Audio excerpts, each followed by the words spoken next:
افسر تھا، ایک زندگی گزری، ایک جادوگر سے اس کا واسطہ پڑ گیا، جادوگر سے اس کا واسطہ۔ کہتے 60-70 موبائل میرے چوری ہو گئے، ایک دفعہ 3 موبائل چوری ہوئے۔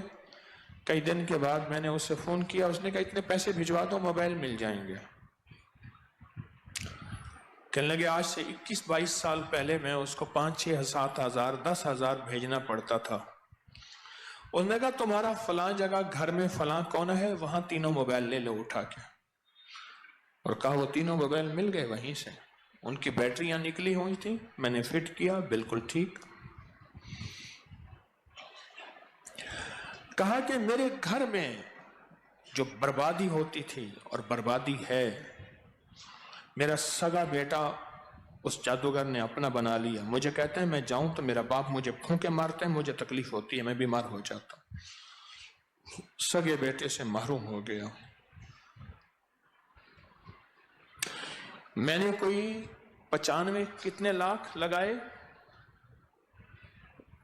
پیروں کو دے کے، 94-95 لفظ استعمال کیا۔ آپ بیٹھے تھے، آپ بیٹھے تھے، آپ بیٹھے تھے، آپ بیٹھے تھے، 4 بندے تو اس وقت سامنے بیٹھے ہیں جو اس محفل میں بیٹھے تھے۔ کہا کہ ایک صاحب تھے، اس کے پاس حاضریاں ہوتی تھیں، ہستیاں آتی تھیں، جو بھی عامل آتا تھا اس کو اس کی اولاد سمیت قتل کر دیتا تھا، مار دیتا تھا، تلوار سے نہیں، جادو سے۔ کہا 5-6 عامل تو میں نے دیکھے، 7 عامل میں نے دیکھے جو میری آنکھوں کے سامنے ختم ہو گئے، ورنہ کوئی کیس لے کے نہیں آتا تھا۔ اگر کوئی کسی نے میرا واقعہ کیس لیا ہے، اس کا انجام برا ہوتا تھا یا خود بھاگ جاتا تھا، اس کا انجام برا ہوتا تھا یا وہ خود بھاگ جاتا تھا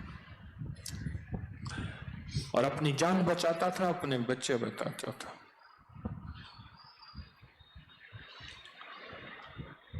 وہ بتا دیتا تھا تمہارے گھر میں فلاں دن یہ بیماری آئے گی، فلاں دن یہ دکھ آئے گا، فلاں یہ تکلیف آئے گی، تمہارا یہ حادثہ ہو جائے گا، ہو جاتا تھا۔ تمہارا فلاں بندہ یوں مر جائے گا، فلاں یوں ہوگا، ہو جاتا تھا، ہو جاتا تھا، اور 100% ہو جاتا تھا۔ کہا کہیں سے آج سے کوئی 5-8 سال پہلے ابکری ملا، اس میں یا کہاروں کا عمل ملا اور اصحاب کہف کے نام ملے۔ کہاں ہم تھک چکے ہیں 93-94 لاکھ روپے لگا کے، اوہ اس کی تو باتیں جو سنی نا دہل گئے بندے۔